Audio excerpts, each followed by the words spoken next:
Hello, fellow football fans, and welcome to a little series I want to do for this year's Euros, where I talk about post-match analysis of the games from the Euros, basically. I won't be able to do them for every game, but the ones that I watch, I will give you guys a post-analysis. I might even talk about some teams beforehand when I know a lot about them. Today we got Italy versus Turkey. We got Italy undefeated in the qualifications, and Turkey a defensive force to be reckoned with only 3 goals conceded in the qualification period. So we got some very solid, this is actually a very solid matchup, honestly. And I would say Italy are the heavy favorites. So definitely will consider that when talking about the pre-match thingies. But at the moment, I don't really feel like talking about the pre-match. I will probably skip to me talking about what happened in the first half. And then after what I say in the first half, I want to talk about the post-match discussion. All right, so first half analysis. This is kind of like the first thing I'm filming for this video. We got Italy kind of controlling the game pretty much. It was to be expected, though. Turkey sitting very deep defensively. They are a very strong defensive team, to be fair. That they only conceded 3 goals in the qualification rounds. And all 3 of those goals were from standards and like set pieces. So Italy is definitely piling on pressure right now, though. Turkey does not really... It's slowly kind of falling apart for them, I would feel. They are opening up more throughout the first half. And at first I was thinking this was going to be a game that's going to be decided by a set piece, because Italy have been looking the most threatening through a set piece. But right now, kind of like Turkey has been saved by the bell. So we're going to have to see how this goes. So far, my favorite player, my man of the match for this half is definitely Spinazzola from Italy. He's been really threatening on the left side, creating good dribbles, getting past players, creating good chances as well. Immobile, the striking threat for Italy, also getting a lot of shots on target. None of them are like 100%ers, but you know, as a striker, you do have to keep threatening the opponent's goal.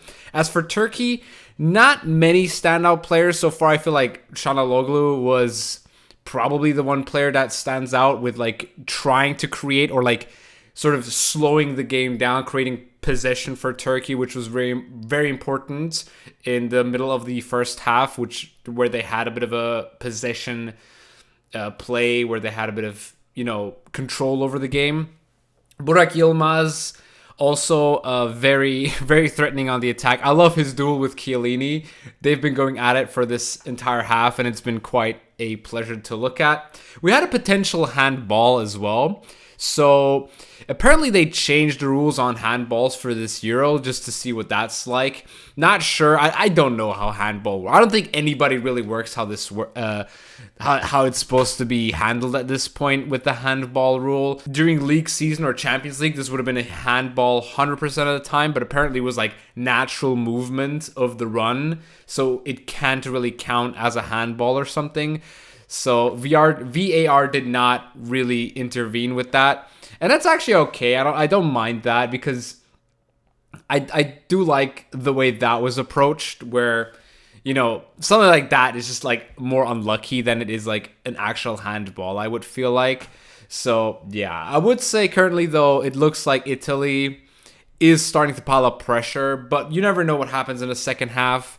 So let's see how it's going to look in the second half. But I might think if this game is going to be won, it's going to be won by Italy through either a set piece or a long shot, like a complete banger, or not, or maybe just a solid goal. Who knows? I don't see Turkey really creating much. They haven't been threatening on the attack. They've had one good chance, which wasn't really a chance. It was kind of like, it was a counterattack that was kind of stopped, where the pass was saved by the keeper, which wasn't really that great. A lot of players don't move forward from Turkey. You only have like 4 players on attack, and the rest kind of stay behind the halfway line for most of the attacks that Turkey has had, or the approaches that Turkey has had. So yeah, I would say that currently it's looking like an Italy win, But you never know with soccer or football or whatever you want to call it. Looking forward to a good second half, though, for sure. All right, and now we are at the end of the game. Full-time whistle, 3-0. Not really what I was expecting, to be honest. I was expecting a more close game after the first half. But to be fair, Turkey did open up a lot more. They were trying not to concede a goal in the first half. And in the second half, they were trying to score a goal, which also backfired. Also, something that I didn't mention in the first half was Turkey's weakness in the first half was ball clearances. There were a lot of ball clearances that would just end up in dangerous positions for Italy. Say, for example, the corners of the halfway line where you want to clear the ball further out either, or you want to, clear the ball outside of play. Whereas Turkey cleared the ball, they wanted to clear it to positions where their midfielders can create something, but they just cleared it to the Italian players because the Italian players would usually be positioned better than the Turkey players, or they would read the flow of the game better than the Turkey ones because they seem to always be in the spots where Turkey cleared all their balls. And yeah, 3-0 was the end result.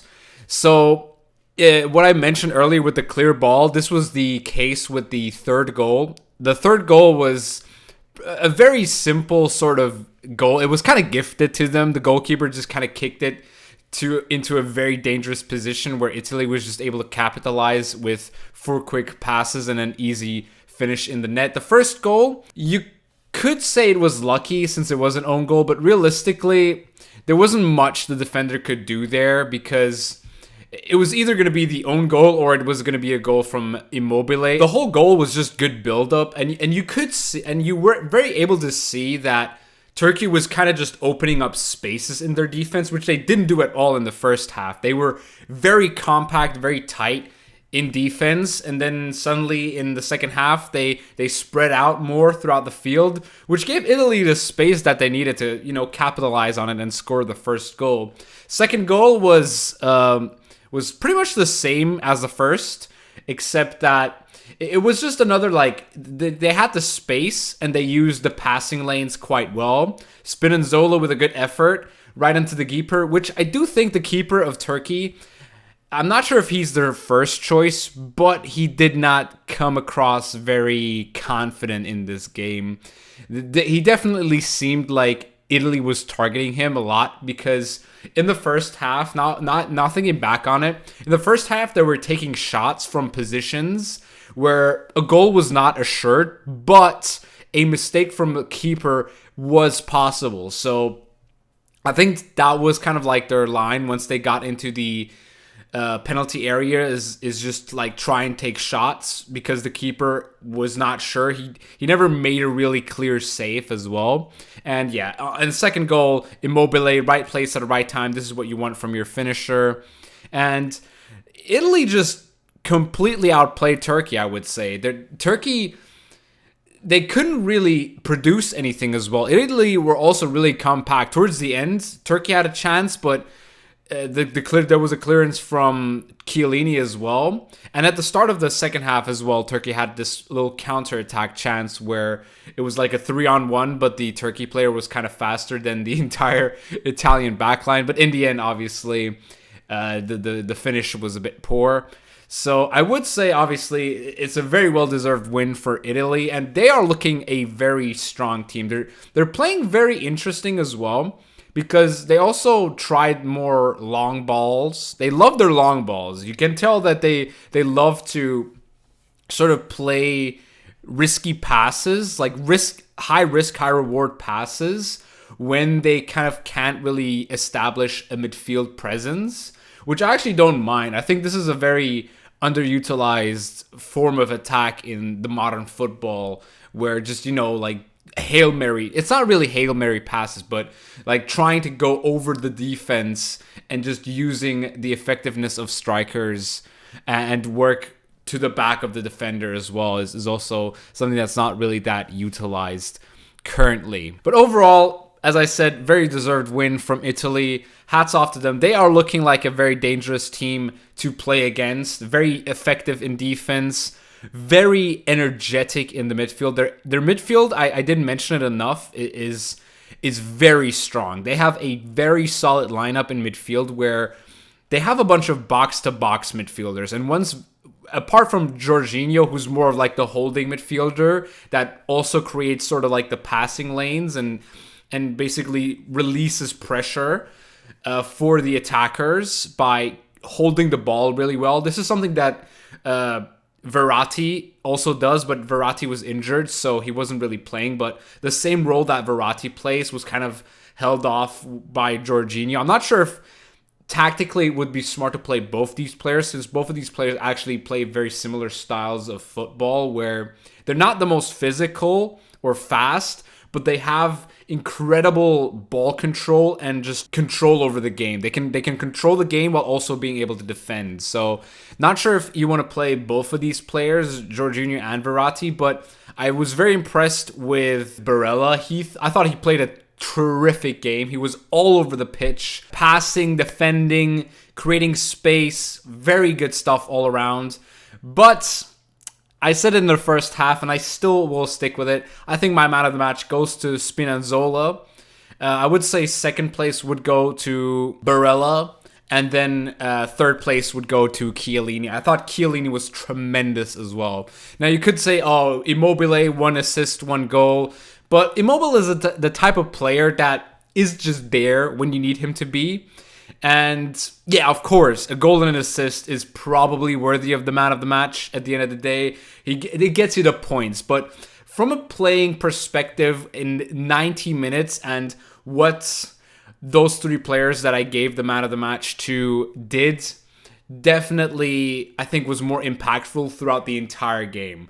So yeah, that's how I would rate these things. Of course, if someone scores a hat trick or like scores 4 goals, and obviously they're going to get the man of the match. But I feel like in an overall performance, it was more of a team performance for Italy. There was no individual player that stood out to me. It was just the entire structure of the team felt very, very solid. And I'm very looking forward to watching Italy in these upcoming games for the Euros. Turkey, on the other hand, I feel like they were just mismatched. Honestly, you saw the threat that Turkey can have, the potential that they have, where if they line up properly in defense and can work the counters properly, because let's be real, against that Italian line of defense, it's going to be incredibly hard to break down with any team. Any team is going to have a tough time breaking down this defense with Chiellini, Bonucci, Donnarumma. That triangle alone is already, it's going to save at least 2 or 3 goals for the entire group stage. So it's going to be quite important for me to also say that I would say this was an entirely mismatch for Turkey and their tactics. Turkey might still surprise you. Like I'm not going to count out Turkey. I feel like Turkey, as I said, this was just a mismatch, and I think Italy is just a high favorite for this group and is probably going to sort of go out with probably all wins, maybe 1 draw against something like Switzerland or so. But yeah, that was the first game of the Euros. I'm looking forward to doing this. I'm going to upload like 3 videos a day sometimes, just talking about games, man. I'm looking for it. I love football. I hope you enjoyed this too, even though it's not my usual content. If you did, please leave a like. Also subscribe for more soccer, football, whatever you want to call it, content. And I'll see you soon.